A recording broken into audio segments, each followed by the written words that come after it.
I thought you turned the volume off over there. Oh my goodness. We are so prepared for this. Can you tell? As always, Kevin has made us prepared. But, that was a good actual test of volume to make sure that it works. There you go. People can hear us. So, welcome to Penetration Testing Preppers. Prepping for the... I can't even say preppering. And you... Just so you guys know, we were talking about this earlier with my wife, Denise. And she said, what's the name of the webcast? And I can't say... Inevitable? I think I said it. Inevitable, yeah. And so we're like, okay, well, we'll have James introduce it. And now he just messed up prepping.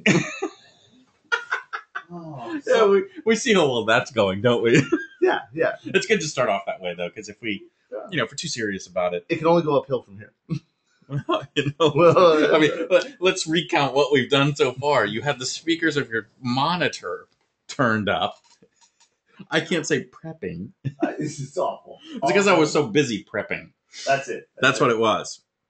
What do you think I should do? Oftentimes during these webcasts, I use just the keyboard to move the screens back and forth. But have you ever noticed that there's this cool little arrow down here that you can click on? Okay, enough of that silliness. So now we'll actually get started. So first, thank you very much for everybody who joined us. Yes, James and I are definitely in strange moods today. We certainly hope that, one of our goals with these webcasts is not to be the boring sales. Yeah. Right? Like, we want it to be kind of exciting and quite informal. So I think we do a pretty good job of that. I don't know, maybe. So I'm Kevin Johnson. Many of you know me, if not all of you know me. I'm the founder of Secure Ideas. I'm a course author and instructor. Maybe I should remove Sands now. But I'm IAN's faculty, podcaster, project source lead, all that kind of cool stuff. And that's, there's just so much you're into. Yeah, I don't know how you find time in the day. Whatever. Oh, like your list is smaller. I know. I just updated it. So I'm James Jardine. Most of you on here probably don't know me. You just know me as the guy that hangs out with Kevin. And also a course author and instructor for multiple places. I'm a principal security consultant at Secure Ideas. Contribute to open source projects. I've created a few. Do quite a bit of podcasting, actually, with my new podcast, the DevelopSec podcast I just created. And also participate heavily on, some blogs, especially our blog, but also my other blog, but I haven't been on there for a while. But that's about it for us, right? I mean, that's fine. If you don't know us by now, pay attention. Probably already hung up. Yeah. So today we're going to talk about something that's a topic that James and I, we've ranted about many times. I was going to say it is somewhat painful at times. Yeah. When we're dealing with a pen test coming up, of dealing with making sure that we have everything that we need to start a test. And as we know, right, most tests they're fairly limited on time. I would say the average time is a week for most tests. Yeah. When we're talking about a pen test. Yeah. A week or two. Yep. And, how many times do we get there? I mean, we had somebody just recently, hey, I got on site and they weren't ready, right? The application wasn't ready, or they didn't have credential, right? All kinds of things.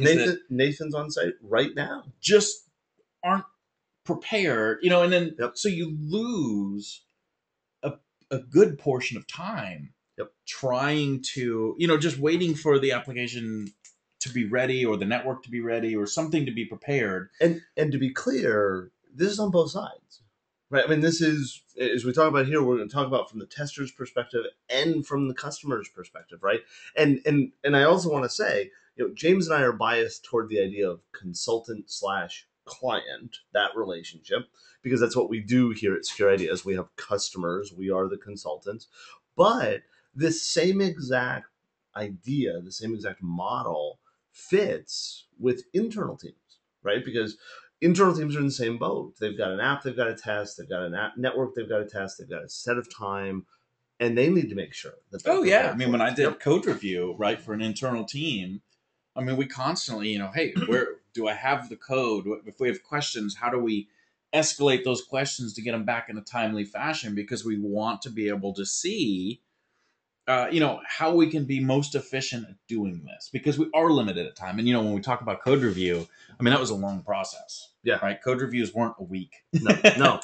But they were very long. So, when you were up and your application was ready to go, we needed to make sure we had everything, we had lots of process around that to ensure that, hey, this application is actually ready for the manual portion of this review before we got there.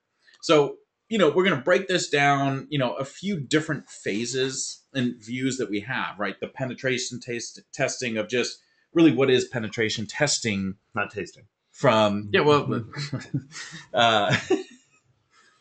what it is and why do we need it? Because a lot of people, why do I need a pen test? Yeah. And that's a big question. Do I need one? And what type of pen test do I need? Yeah. And that is part of preparing, right? And that, because I don't have to prepare anything if I don't need one. Yep. I'm not say anything today. Do you know anybody who doesn't need one? I do. Yeah. I so, and then we'll talk about prepping, right? Actually, some of the things relate directly to the preparing for this. Then we'll take it from a consultant or tester view, right? That internal tester. And then we'll switch over into that victim, target view, In all the years of doing presentations, this is the first time I've ever typed a strike through in a presentation. And I did, I'm like, I don't know if I want to do this. Whatever. It works perfect. It works perfect. And by the way, please, if you've got questions, stuff like that, don't hesitate to type them in the chat window, whatever that is. Throw that out there for us, right? Because while James and I will ramble at each other for an hour, we always would prefer to have it be useful stuff for you guys. Yeah, we have no problem doing that. Trust me. Yeah. We could probably ramble for an hour just on one of these bullet points. Yeah, we could definitely rant. We could ramble for an hour before we hit one of these bullet points. Right, pretty much. So let's not try to do that. So when we talk about pen testing, right, you have to ask yourself, what is that pen testing? So, yes, we're going to talk about what's the difference between a pen test and a vulnerability assessment, because this is a debate that should have died 30 years ago. Oh, come on. It's still going on.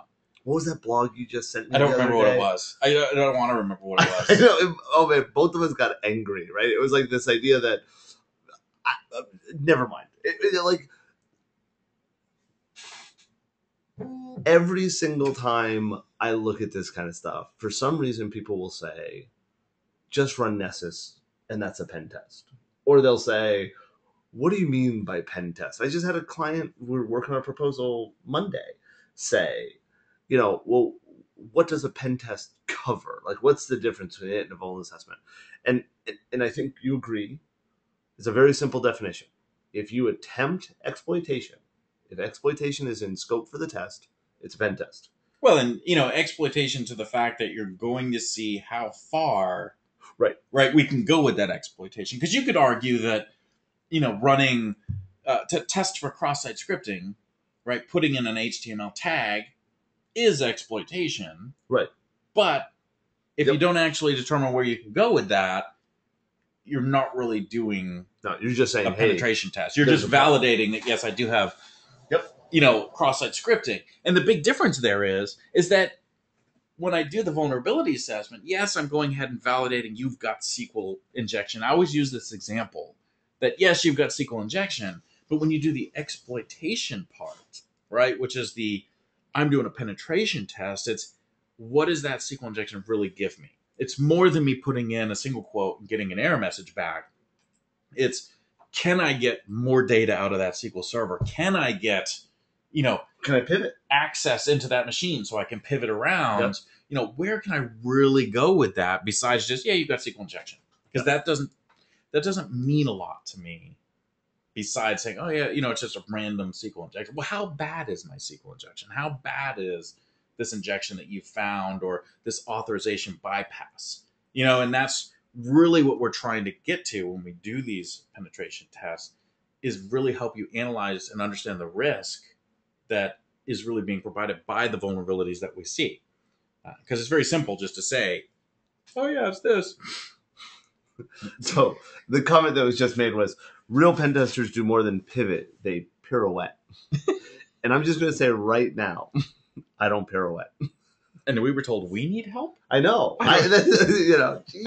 I don't think we're the only ones. But, and there's a lot that goes into pen testing, right? Yes. I mean, we have multiple different types, as we see down here, right? We started listing out.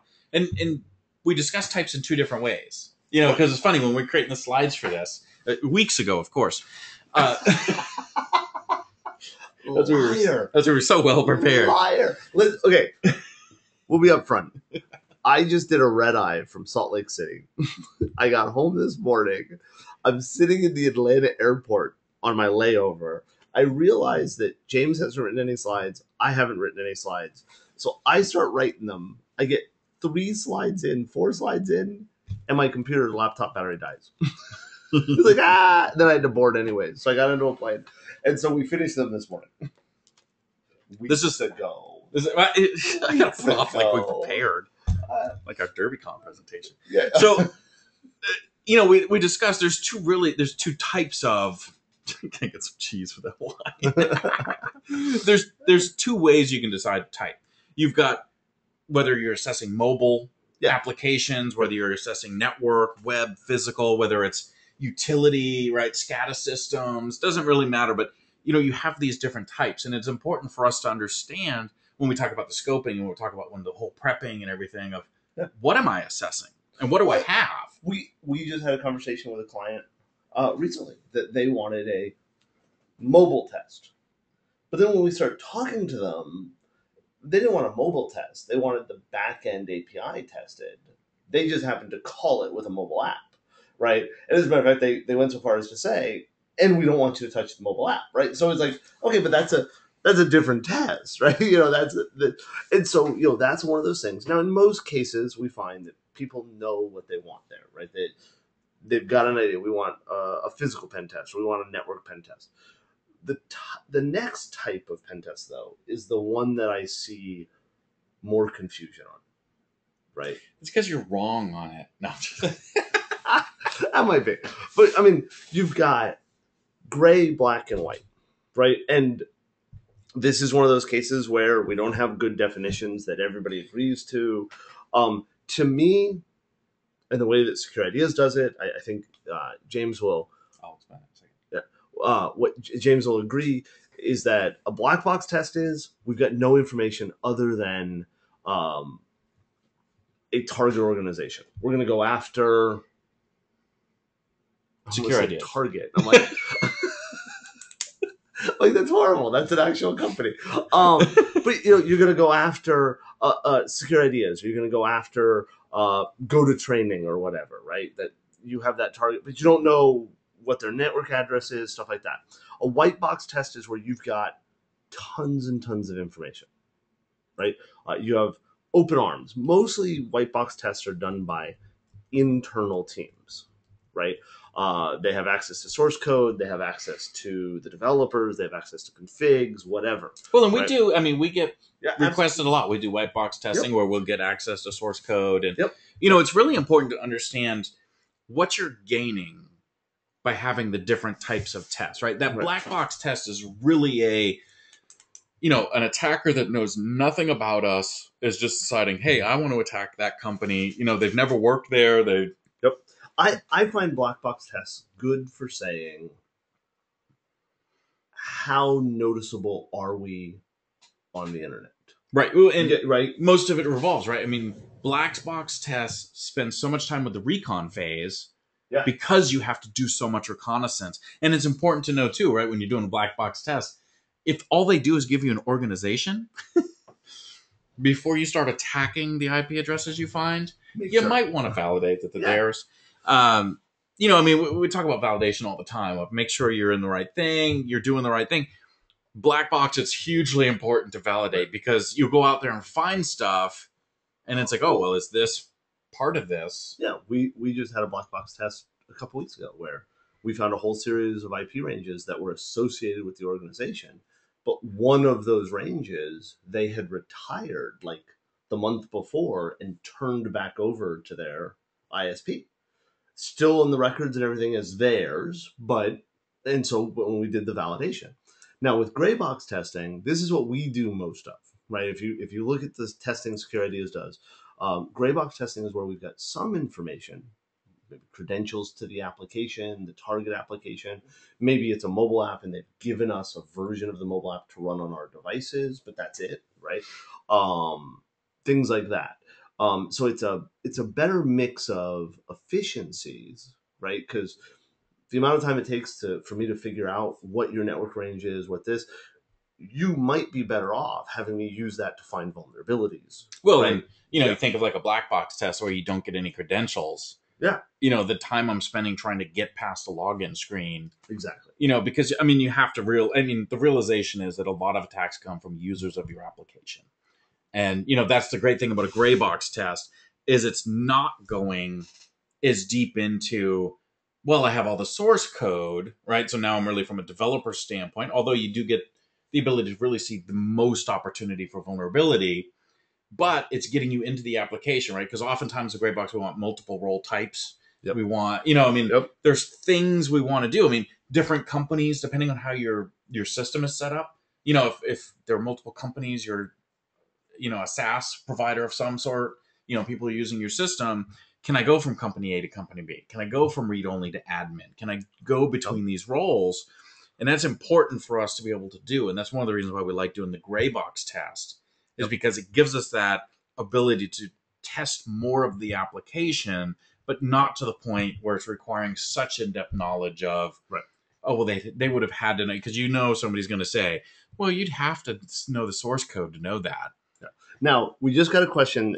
We've got a couple of questions. One that's directly tied to this is how relevant is a black box test when bad guys have lots and lots of times to do recon? They may not even start the attack until after a month of recon. Can a company get their money's worth from a black box test, especially in these days of? And the person who asked the question said APT. So he's talking about an apartment or something. It's an apartment. It's the advanced package management system in Debian. But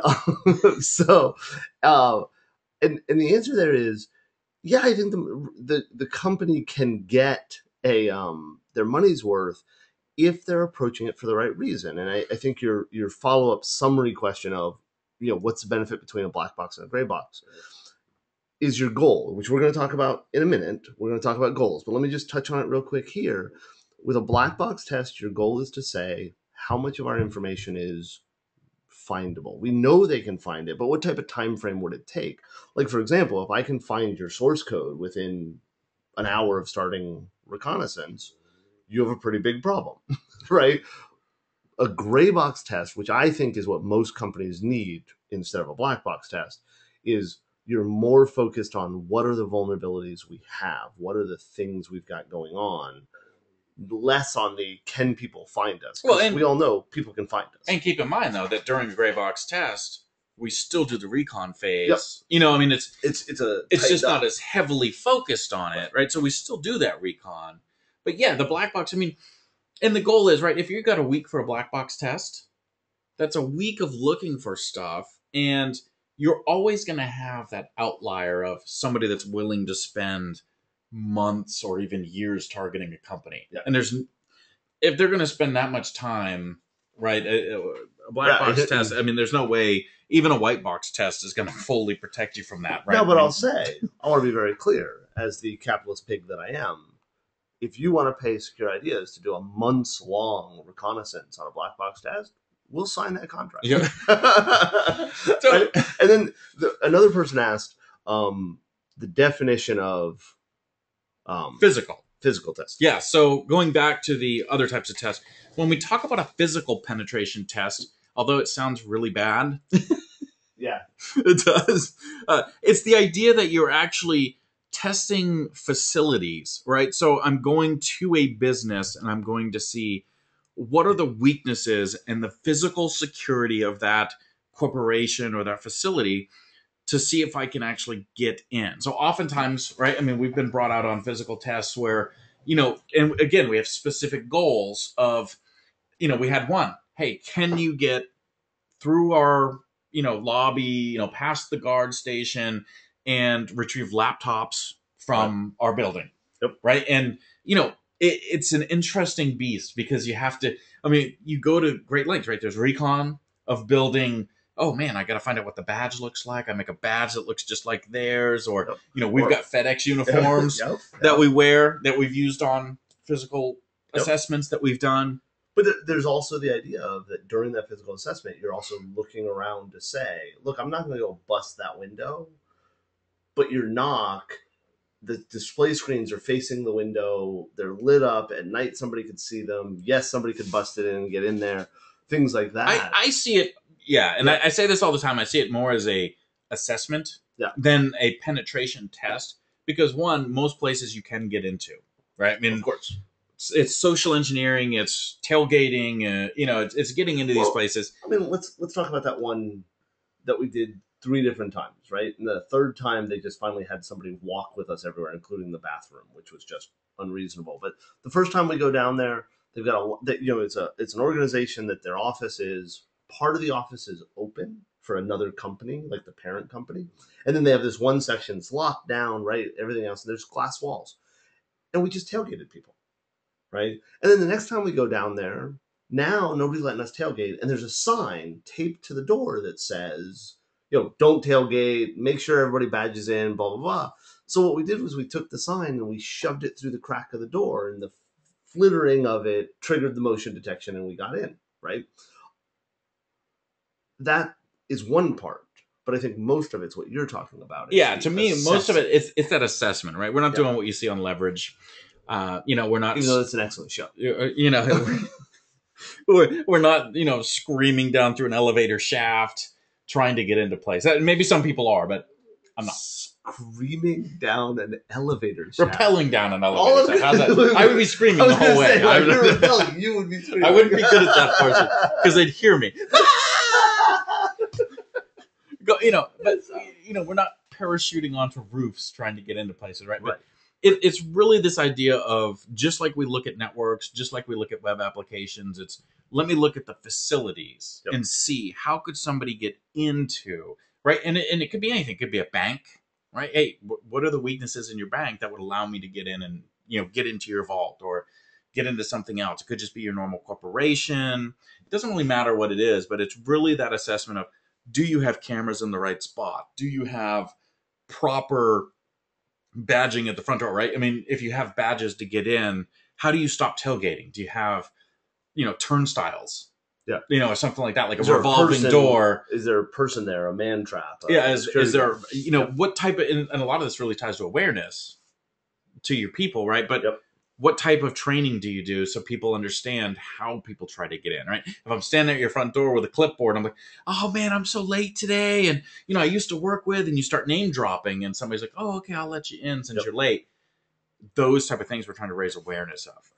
Now, another thing that's a big deal about pen testing that we see people not really think about is, what's the reason for it? First off, do you need one, right? How do you know if you need one? And if you do, what's that reason? And we find that there's 3 main categories of reasons, right? Project, regulation, and contract. So let's start with regulation, obviously. If you're under a regulation that says you have to have one, like you're a government agencies are required to have an annual pen test, right? And for years they did vuln assessments and said that was enough, but that's ended, right? They're now really required to do that, right? Because people, if you say you have the budget, go do it before you lose the budget. There is a reason for that too, right? But I would consider that the third project, right? But so yeah, regulation, you got contract. We've actually seen a lot of work because the organization who's having us test has a contract with another organization, and that part of that contract is they're required to test stuff. Right? Or we have companies come to us and say, we're going to be buying from that person, that organization. Yep. Can you test them? Right? Or, I was just talking to somebody the other day where they had a company coming in looking to use their platform. Yeah. And, they asking about, hey, what do you guys do for security? What are you guys doing for testing? If they're going to require a test, all this stuff. We're starting to see customers starting to require this, right? Yep. When you go to your vendor, hey, what testing are you doing? Because the more information we start putting up into these environments, and of course, the more breaches we start having, right? The more people start getting concerned of how are you going about this, right? And then the final one is project-based, right? And this was for the longest time, I think the biggest category of testing that we would have is that people would come to us and say, we have this new mobile app, or we have this new website, or we stood up a new office and we need this test done. And so it was really seen as a project and then finished. And personally, I'd like all three of those to go away, and it just be because we want to be secure. People recognize that they want to do it. Yeah, exactly. I would love for that to be the reason. Yeah, it's not a checkbox on a compliance sheet. Yep. It's just a, you know what? I want to protect your data. Yep. And so I'm going to have this test done. Yeah. I don't think it's going to happen soon, but it would be nice. And then of course there's the goals for the test, right? And this is something as you're preparing, as you're coming up with doing a test or having a test done, understand what your goals are. I think jumping back to that black box, gray box question earlier, what's the benefit? What's your goal? Are you saying I want to have an idea of how secure we are? Are you saying, hey, I want a checkbox? Are you saying I've got this new system that I'm concerned about? I want to see if we can get to that, right? Having an understanding of that goal. Yeah. Very important. I'll tell you that when we scope pen tests, that's one of the first questions we ask. What do you want to get out of this, right? So pre-testing. I like how we a lot of P's in this presentation, right? This is obviously a PPT file. And yeah, so when we start talking about prepping, right, we start talking about, and it's funny because this is all, I mean, when we talk about prepping, really everything's pre-testing. Yeah, pretty much. We kind of broke it down a little bit. There's two things that we first have to think about. One, we have to start thinking about our scoping, and this is important because we have to know what's in scope, what's out of scope, right? What are our boundaries for doing this assessment? And, your example earlier about the mobile app, where it was really the mobile API. Hey, I don't want you to touch the mobile app. I just want you to test the web service that it connects to. Yeah. So if it's a physical assessment, what are the boundaries of a physical assessment? Don't break windows. Don't, like what links? What are the hours, right? Something you think about. Well, what about that airport we did the physical test of, right? And as we're doing the scoping of it, the guy who's with us, and we're on site doing it, right? Because it's like, okay, well, you can go there, you can go there, you can go there, you can go there. Is that where you do a physical test? On site? Well, but the scope... Yeah. At this point, we had done scoping of how many buildings and things like that, but when we're there, he was pointing stuff out to us. And James and I are sitting there, James in his FedEx uniform, and the guy says, oh, and you don't want to try to break into that building over there, right? Yeah. And it was like, why not? Oh, that's the on-site police department. Oh, yeah, you're right. We don't want to break in there. You're absolutely correct. No problem. But, scoping network tests. Hey, don't go after this network range because it's actually a third party that's sitting, behind our address space and we don't have permission. Or when you're doing this web storefront, don't attack the credit card processing because that's a separate company. Yeah, I was going to say a lot of times you'll see, you'll get web URLs for a web test. Yeah. And as you're going through the test, you start looking at your target tab and you start seeing, like calls off to some other site. Yeah. You have to know where to stop, what's allowed, because you don't want to get caught in a situation where, all of a sudden you're attacking something you're not supposed to be, right? And, it happens sometimes where you cross the bounds not realizing it, right? Well, there was a URL I was doing that one time. It was their URL. Yep. And they were calling back to something else because it was a string format. Yeah, it was a messed up one. Or the error. And, it's like, wait a minute, that's not their site, and we quickly, stopped it and moved on. Or we had that one where, the customer gave us that /24 and all of the IP addresses resolved to the ISP's namespace, right? It didn't come to the customers. And so when you get something like that, when you're doing reverses on the IPs and they're coming up to somebody else, hey, what's up with this, right? And the customer goes, no, they're ours. And so we finally felt we'd gotten enough information from them and we started attacking. And 2 machines sitting out there had RDP exposed to the internet, blank administrator passwords. I logged in, right? And all of a sudden I'm seeing mug shots and criminal records and all this kind of stuff on these Windows desktops. And I wasn't attacking a police department. Well, it turned out I was, but right. And I call the customer up and I'm like, hey, this is what we've got. Are you No, the organization was in a small town. Are you hosting these servers in your network? No, of course we're not doing that. Okay, well, are you sure you own this entire /24? That's when the guy says to me, well, let me check, which is not what you want to hear at that point, right? And then he comes back and he's like, oh yeah, we own the /25, but that's not much different, right? It's only one, right? For the people who don't know, a /25 is half the size of a /24, right? So we had in fact attacked a police department, right? And I think the thing too about scoping, because I always see this online, whether it's Twitter or someplace where people rant all the time about somewhat of the scoping. Because we talk about, oh, well, they won't let us hit this network, but the attackers aren't limited to not hitting that network. I mean, you have to understand when we go back to the goals of the test, right? One, the test is for the client. Yep. So we have to respect that, look, if you don't want us to touch the system, we don't touch the system. But as a tester, we make sure that we include that in the report that, well, these systems were off limits, and they weren't tested. And we don't want to just say, okay, we'll accept what you're saying, right? We're going to push back a little bit and say, are you sure? And this drives directly to the question that was just asked, who does the scoping? Both sides do the scoping. Right, the client is going to say, "This is what I want tested," and the consultant is going to say, "Well, is this in scope? Is this in scope?" And the client's going to say, "Yes, no," or the client's going to come back and say, "This is what's in scope," or whatever. I mean, I think for the most part, defining the scope is mostly driven by the client. Absolutely, right? Absolutely. But as the pen tester, right, when you're going over the scoping, because we always have scoping calls before we actually do engagements. Yep. When you're going over the scoping, that's when you're asking kind of those questions, right? You're picking that scoping apart and saying, okay, well, what about this? Would this be in scope? And you really should consider this because it would give you a better assessment. Do you want to do it or not? Well, like the credit card processing, right? Like very often people will say to us, don't test credit card processing because of this reason. And we'll look at it and say, yeah, that makes sense. But then when we're testing it, we'll see, well, hey, wait a minute, and we're testing the app, hey, the way they implemented this credit card processing appears to have some problems. And so we'll actually reach back out, and that does become part of that consultation. Yeah. I mean, it's definitely kind of a back and forth thing where you're trying to work together to define the best scoping possible. And then the other thing, right? I mean, you have to think about choosing a company. Well, that's easy.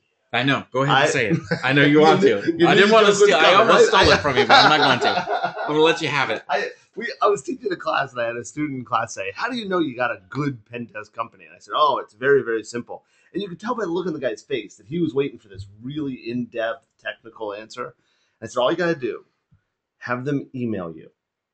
And when they email you, check the domain the email came from. And if it's securideas.com, you got a good company. If it does, the guy was, I really felt bad because the guy was really disappointed because he wanted this good answer, right? And it was a good answer. I thought it was a good answer too. But the reality is there are lots of companies out there that we would recommend. Obviously, we are biased. It does say Secure Ideas at the bottom of the slide deck, right? There is a reason we do this. But, Black Hills, Information Security, John Strand's company, Dave Kennedy, Trusted Sec, excellent companies. And while it's easy to say that's how you choose them, does Kevin like them? The reality is what you want to do is you want to start, feeling them out, figuring out what they do.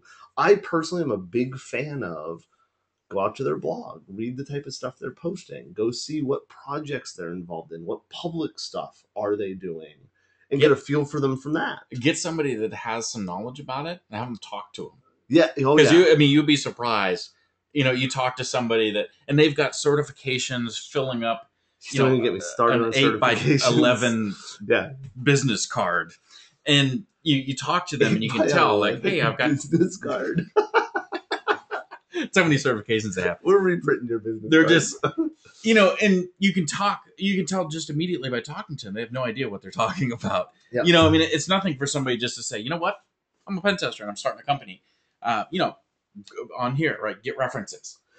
I'm always leery of references though, because I'll tell you right now, we give references, right? We once you sign an NDA, would make me leery. We give references out, I'm not going to give you a reference if somebody doesn't like me. Luckily, there are nobody in the world that doesn't like us. But be a little leery of references only because they're only going to give you the good ones. Yeah, it is difficult, right? Yeah. I mean, but get them. Find out what their specialties are, right? Because I mean, companies have specialties. Yeah. And what is your goal? Again, it goes back to what's my goal for this test. If I'm looking for somebody to do a mobile pen test, well, then find somebody that has something that shows mobile pen testing. And I think, and this is biased, right? But I think a good example of that is, right, if you're looking for a mobile pen test, finding the guys who built the mobile testing environment Mobisec. I'm admitting the bias, right? This is us. But that's a sign that they know what they're doing. And the fact that they're teaching a Black Hat, right? On mobile testing. Yeah, that kind of stuff. And yes, I'll admit, we're talking about secure ideas and we're biased that way, but that's the type of thing you look for. Like, if I'm going to go look for social engineering testing, I don't remember how to say it, Chris Hadagny, the human hacker, the guy that wrote the social engineering book, hey, he's probably pretty good at that, right? Dave Kennedy with writing set, he's probably pretty good at that, right? And so knowing that kind of stuff, I think, is a really good way to do it. So I think, the other thing we have to do when we're doing prepping is really getting into that preparing stage. And there's a lot of stuff that we have to get ready for an assessment. I mean, we've got, you've got documents that you need to gather, whether that's architectural diagrams. I mean, anything, right? There's all kinds of documents you may have to non-disclosure agreement. Oh, yeah. Which, by the way, should have already been signed and everything else like that. But we just had it happen yesterday. We did work with this customer. We did 4 or 5 different pen tests for them. They just came back for a new pen test, but it's a different group in the organization. And the guy writes out to us yesterday. He's like, hey, we can't find a copy of a non-disclosure agreement on file. Do you have one of those with us? And now we did, and we had it on file, but for some reason in their system, they had lost it, right? And not that we would then, well, we're not under NDA, let's talk about what the details are. But they could have been in trouble internally because they didn't have proof they had followed the steps, right? The due diligence or whatever. Yeah, right? So, getting the documents, and, half of getting the documents is working with the business units. Especially if it's a, kind of a separate security team that's doing all the organization for a penetration test, which a lot of times we see, right? It's not the application owner, it's somebody else working with the business units, explaining to them what's going on, so you can get the right documents, so you can get user accounts if those are part of it, right? If it's a gray box test, do I need user accounts? Do I need badges if they're coming on site, right? That's one of the big questions on tests. Is this remote? Do we have to be on location? Yep. If they're going to be on location, what are the guidelines around that? Do they have to be escorted? What times are we going to be in the office? What's the dress code? Dress code. I mean, and that kind of walks into from our point of view, right? The attacker point of view, what we're testing. But these are a lot of the things that we have to think about as we're getting ready to do a pen test of what documents and everything are we going to need. And then we talk more about that as we start getting into the old consultant view, attacker, or client view. Yeah. And starting with the consultant or the tester view, right? You'll notice right at the beginning, understand the goals. That's a big one, is because let's say that I do the sale, right? And I'm meeting with the client, I'm doing the scoping, I write the SOW, all that kind of stuff, and they like it, but I'm not the guy who's doing the test necessarily, right? We work out with the client a schedule, and you know what? James and Jason are going to do that test. Well, if they don't truly understand what the goal of the test was, maybe they're not going to focus where the customer wants them to, right? Like if the goal was, hey, we're really concerned about this type of data here, and everything else is important too, but that's really important. Well, maybe if they don't know that, are there any conflict of interest issues to deal with? Yes.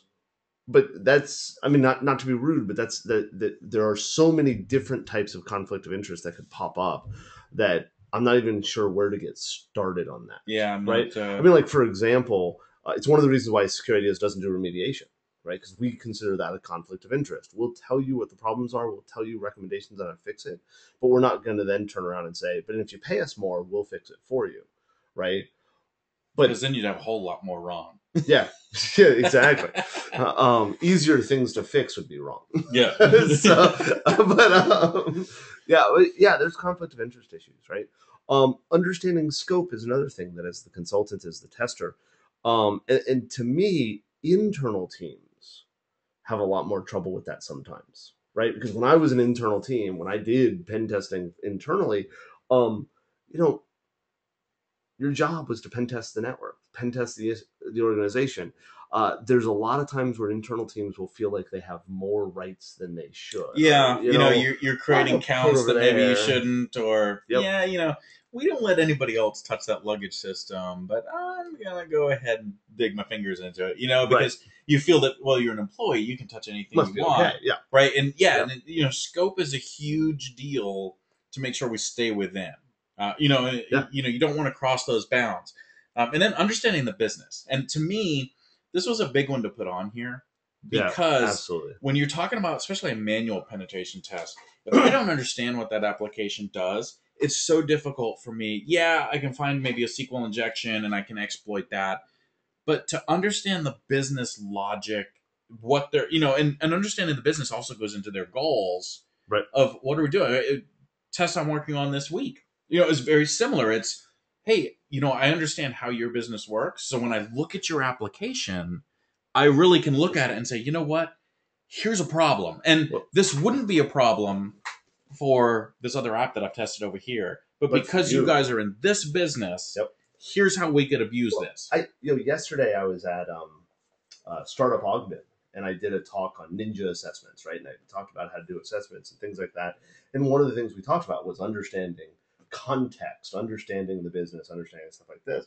And one of the attendees asked, like, what do you mean? Like, what, I'm not going to go into the whole details, but it was like, and I gave him this, which I think is a really good example. I was testing an EDU system, and this was years ago. It was actually one of the first few pen tests I did as a consultant, right? And for the people who don't know, I'm a college dropout, and that's actually relevant to this story, not just some random tangent. But I went to college for part of a semester. I really didn't pay attention, and I dropped out for a job. It does explain a lot. It does explain a lot. And I was testing this EDU, and I found a way where somebody could unregister random people from a class. And I said, well, I was doing a status call with them, and I was saying, hey, this is an odd issue, but I don't think it's that big a deal, da da da da. And the customer freaked out. Like, what do you mean they can unregister random people from the course? Yeah, they can just. I mean, it's just this trick, and I'm not going to obviously go into details about it, even though they have fixed it. You could just unregister somebody, but what's the big deal, right? It's just a class and da da da. And the college people, the EDU people, were like, this is horrible, blah blah blah, and they start to explain to me how, which I feel stupid not having known this, because I've watched TV, but that you have to have so many credits, you have to take certain classes, and that it's very common for somebody who's like their final year of college and they have this one class that they absolutely have to take, and maybe it's only available this time slot, this time slot, and this time slot, and they need it for this, but it's full. And so the ability to go in and unregister somebody from that class so you get a seat was really a big thing for their business. But because I didn't truly understand what their business was, I didn't get the severity of the issue, right? And I think that ties directly to this easily, right? And as consultants, even internal teams, a lot of times, they really don't understand what their business is, right? I used to work at Blue Cross of Florida, and we had lots of people in IT that they were just focused on, let's run this AIX system, or let's run this Solaris system, or they had no care about what a eligibility of benefits, or EOB or whatever. Oh, it was the same thing when I worked at Allstate. That you're sitting there writing apps, right? I don't care how insurance works, but in reality, you should, right? Because it's going to better help you understand what risks are being exposed there and how that could be abused, right? Exactly. And it's that you're getting from the consultant. You want to make sure that you verify receipt of your information, right? So I want to stop you real quick because I think the way this the attendee, and we're purposely not saying names just to be polite and respect your privacy, but silos of genius or not. I like that. That's a real good. You're really smart, but you're smart in this topic, right? Yeah, I think that's a good way to put that. So receipt of information, right? You have to get credentials. You have to get the location of the test if it's a physical test. Make sure that you're getting this information, right? We gotta say to them, hey, it's a gray box test. I need credentials. I need roles. I need this set of information. If it's an architecture review, not really a pen test, but I need these diagrams. The information that we need, we have to make sure that, one, we've received it, and two, we need to verify that it actually works. Yeah. Because the last thing I want is to show up Monday and the credentials don't work or the link doesn't work. Right, like it's an external test. It's a remote test, and we're testing into a development environment, and we put the firewall rules in to allow your IP address in on Friday, and on Monday I go to test it, and they fat fingered my IP address, or I fat fingered it when I send it to them, right? And the rule isn't right, or that sucks. Yeah. We had it, when we started a test just recently, where they gave us the links didn't work, and it's this loss of time of going back and saying, hey, that link doesn't work. Oh, wait a minute. Oh no, you need this link, and just understanding that type of stuff and verifying that the credential, right? Oh yeah, we've got test credentials that are fine. Here's the credentials and you're good to go. And you go to log in and those credentials are locked out, or because they're the test credentials, they're not locked out, but they're timed out. Yeah. So, it's been more than 90 days and you can't get in. And you're like, we need help to be able to get in here. Yeah. The population of data is a big one to me. More and more today, we're seeing people spin up AWS instances of their app, right? Or, hey, you can test this, but we'll spin up this test copy for you.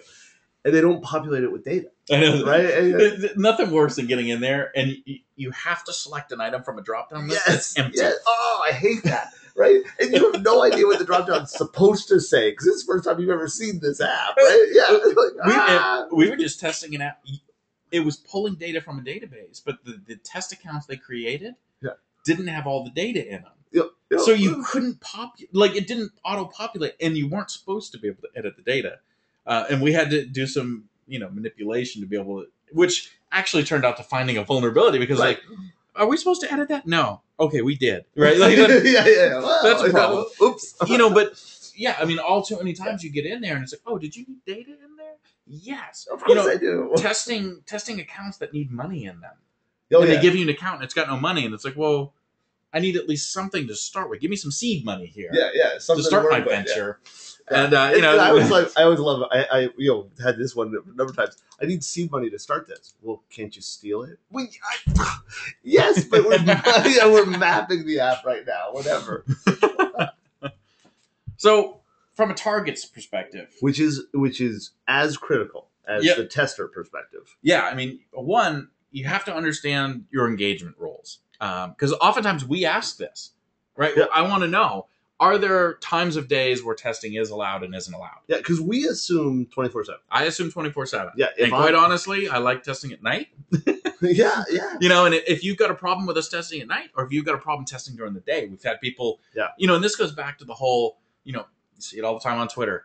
Oh, I'm not allowed to test between 8 and 5. Like attackers can't attack during 8 and 5. Look, shut up. The company doesn't want you to test between certain hours. Don't test between certain hours. Yeah. Right? It doesn't matter as long as you're doing your test, right? Because you're not an attacker. You're pretending to be an attacker, right? You stayed at, what did you stay at? A Country Inn and Suites or something? Holiday Inn Express. You didn't even get the commercial right. I don't travel as much as you. I stayed at a Holiday Inn Express last night. Now all of a sudden I'm an attacker. It's different. Yeah. So you want to make sure that, look, if that's their requirements, they need to know that. But as long as it's reasonable. From a client perspective, right, they need to know that. And I can't tell you how many times I ask people and they're like, oh, let me check on that. Yeah. I don't know if there's any restrictions. And it's like, okay, but this is, and remember that restrictions aren't just because you don't want me testing during the day because it might break something. Maybe your restrictions are Thursday night from 7 to 9, we do change window. And so systems are going to be up and down during that time, and let's not waste the tester's time, or let's not introduce problems while changes are happening. Because if we break something while they're doing a change, do they know that we broke it or the change broke it, right?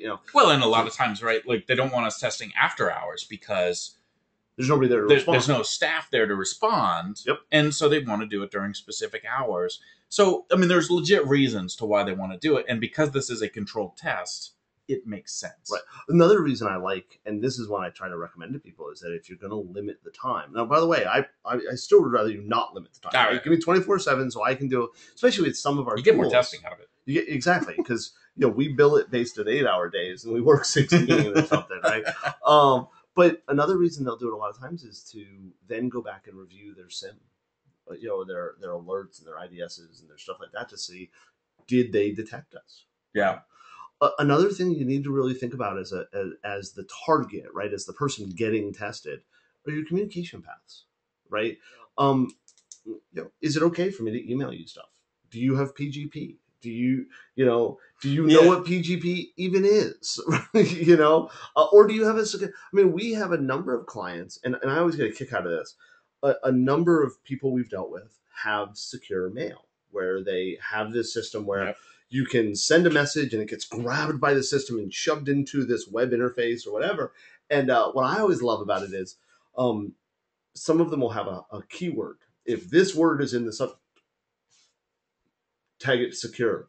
And I can't tell you the number of companies that use the word secure as the subject line tag, because with Secure Ideas as our company name, we get tons of stuff thrown into those secure mail systems that don't need to be. But let us know, right? Or to use like a portal, right? Yeah. How do we get information back and forth, especially if, something breaks, something's not working. I mean, we were testing a site and, it wasn't working right. We let them know. They know who to contact on their side, and come to find out there was an outage during the day, which wasn't caused by us. It was just they did some outage. And I'll tell you that's an important one, because like sometimes we come in and deal with things from a group that doesn't know, right? That company over in California where the audit department is who brings us in. But the IT people are the people who are going to respond to things. And the audit department had to figure out who are the right people in IT to deal with, right? So this question that just got asked, basically, if the IT staff that are anti-pen test, how best to work with that. So if like the net admin starts blocking your IP, again, to me, this goes right back to your communication paths and your emergency contacts. You have to understand who you're dealing with, right? Because the person you set up the contract with understands, one, the cost of the test, two, the importance of the test. So while you may be getting blocked, the best bet is to go back to your contact and let them know. Say, hey, great, you detected us. You blocked us. So you've got some controls in place. We appreciate that. But can you get them to unblock us now so we can continue the test? We only have a certain amount of time. And then let them deal with going to their internal teams. I saw somebody on Twitter the other day post something about, man, if our application gets pen tested, I'm going to put a whole bunch of stuff in the code to mess with the pen testers. Yeah. And my response, just to waste time? I mean, keep in mind that pen tests have a purpose, and it's not to call your baby ugly. Well, it is. Yeah. Yeah. But I'm okay with that developer doing that if they do it for all attacks, right? If that's their defense, not just I'm screwing with the pen tester, right? If it's hey, let's make it more difficult let's detect an attack and then make it more difficult to use the app. That's an interesting act of defense, right? Which may not necessarily be a good defense, but it's interesting. It depends on how you do it. It does make it fun for us sometimes, right? I mean, if you're having problems with that, though, I mean, I know in our situations, we go back to our main contact and let them know. I mean, we've been in situations where, and our contact had, political issues internally where it was like, well, you said we couldn't unblock anybody unless you filled out Form A687 and got it approved, and so we had issues with that. But again, in the reports, we outline that, it goes into the executive summary that's probably going to be put up, to pretty high level execs. And, we let them work that out. we don't try to bypass that type of stuff. And, No, yeah. That type of thing. And this brings us to environment availability, right? Like, where are we testing? And, this really goes against mostly web, mobile, the non-network ones. Because most of the time in the network testing, we're testing an entire organization or a huge part of that organization. But a lot of times with the web and with the mobile apps, sometimes we'll be testing a production system. It's been deployed and we're testing production. Or what we're seeing, like I mentioned earlier, we're seeing a lot more of people spinning up a cloud instance, right? Like, ooh, it's on AWS or it's on Rackspace or whatever, right? And let's build this copy just for secure ideas to come in and pen test. Know what that is, know what the availability is, know that how you can control that access, right? Yeah, make sure it's available, because yeah, I can't tell you how many times, especially even with AWS instances, where you go to get ready and they're like, oh, the app's not ready, or we haven't deployed to it yet. I mean, we've had tests pushed out a month because the app, we were supposed to release, and they were trying to line up the test with the release, and then release got pushed back, and it's last minute stuff getting this stuff moved around, and of course that goes back to working with your internal division groups, getting everything squared away, and also being aware, are other users testing the system at the same time, right? Do you have QA in there? Do you have other people, or is it just the pen testers? Because one, it makes a difference to pen testers, right? Because if I'm doing something, I need to know that what I did that, not another tester running a script that, populated a value. Yeah. Or, also they want to know, somebody's doing QA tests and all of a sudden this weird stuff's just appearing. Yeah. And they're like, hey, how did this happen? What is this? I mean, I one of my favorite ones, and I always joke about this one, is I was testing a head-end system for the smart grid. And they had a lab that I was getting access to, and I was testing the system.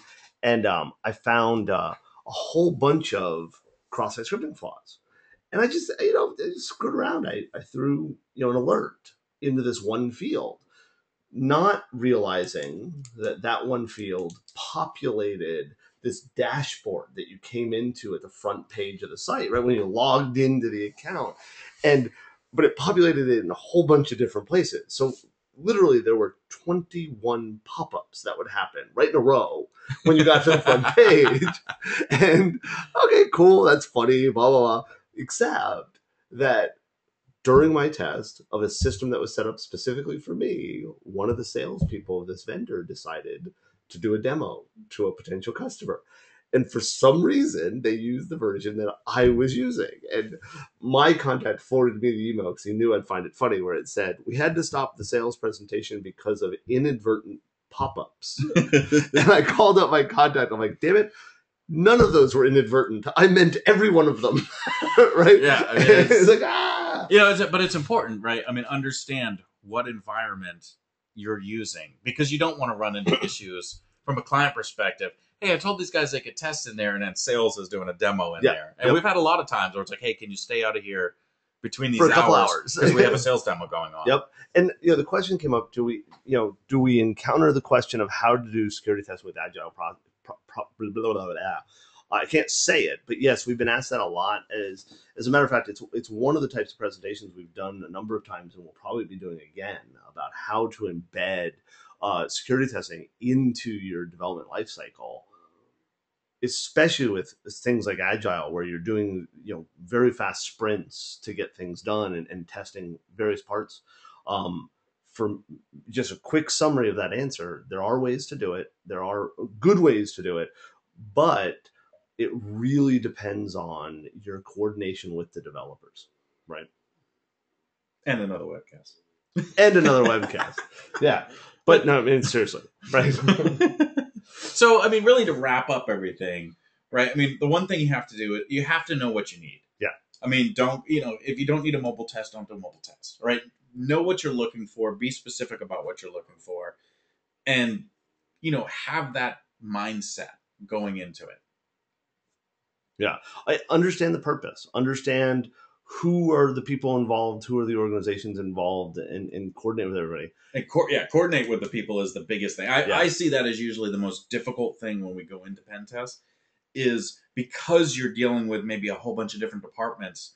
getting the guy over there to do this and getting the guy over there to do that, in which the guy that's trying to coordinate everything doesn't have authority to make anybody do anything. Yeah. It can be difficult. And then just be prepared, right? Get all the stuff that you need, know the documents, know the credentials. Be prepared to miss something, right? That's a big one to me. Well, yeah, and that that ties right into the know the communication paths. Yep. Right. Be prepared that you've got somebody that's helping manage this internally. That while the test is going on, somebody's available for the tester to say, "Hey, what's going on with this?" Because we ask questions all the time. Oh yeah. Hey, yeah. is this how this should work? Or, because we really want it to be a good assessment of your application. Yeah. And I can't do that if I don't understand the application. And there's things like, hey, I've been testing this, and all of a sudden, this page disappeared. Did something crash? Did you change something? Did you deploy something? Right? Because things are going to get messed up, and it's not. And one of the things I see with pen testers, and let's wrap up with this because I don't want to waste people's time too far, right? But one of the things that I see a lot of times, both with testers and internal people, is they take it personal, right? It's like, oh, well, it's not ready because they hate me, or they don't want me to work with them, or they don't understand how important this is, and it's like, no, chill. Shit happens, right? Yeah, there's a lot to coordinate in most cases. Yeah. When you're talking about doing this type of stuff, and so it's important to give people the benefit of the doubt, and just we try to be fairly flexible. If we can be flexible, if we can move it, we'll move it. Right? You're not ready today. We have the ability to shift everything a day. That's right? Then we'll try to do it. If not, right? We've had people. Well, we can do it again in March. Yeah. And they're okay with that. Yeah. But, it just depends. It's trying to work with them. So, that really wraps up our no marketing, no frills. I'm going to market something. No, we're not marketing anything. Sign up for the Black Hat Movasec course. It's going to be awesome. Oh, and also sign up for the other course we're doing. Is it next week? No, the week after. What's the next week? April 11th. March 11th. You're talking about the real world pen test, yeah. Real world pen testing? Yeah, oh yeah. Okay, I know we're not supposed to market, but this is going to be so awesome. We're going to do a 2-hour session. It is a cost webcast. I want to be clear. It's $25 for 2 hours. But what we're going to do is, it's basically a ride-along. James and I are going to do a pen test of an application and have you see why we test. Not just, here's how you use Burp or here's how you use SQL Map, but here's why this parameter triggered our interest for SQL injection. Here's why this. And not only are we going to be doing it, but we're going to have a copy of the app that we're testing available publicly so that you guys can do that also. Now keep in mind, this isn't a full soup to nuts test here because obviously it takes more 2 than hours. 2 hours. Yeah. but it's the idea is to really get some idea of. But quite honestly, the idea is to be able to start off and give people an idea of how do we start a test. Right? How do we get going with it? It really won't involve, I don't think, as much like the recon side, but getting in there, starting to map the application, what triggers our interest, and hopefully there'll be more to follow. I hope, that start covering more of the topics where we're doing these hands-on, and this is why this triggers our interest. Because again, 2 hours, we're not going to be able to, fully pen test an entire site and cover every cool thing that we can think of that. And this would be... Yeah. Let's just put it this way. James and I are really excited about this one. And I don't get excited for nothing. Yeah, he does. So, thank you very much, everybody. We're going to let you guys go. Enjoy the rest of your day. Yeah. Go have fun. And if you have any questions, please feel free to reach out to us. You can reach James and I at James at Secure Ideas or Kevin at Secure Ideas, or you can reach both of us at info@secureideas.com. So, thank you very much.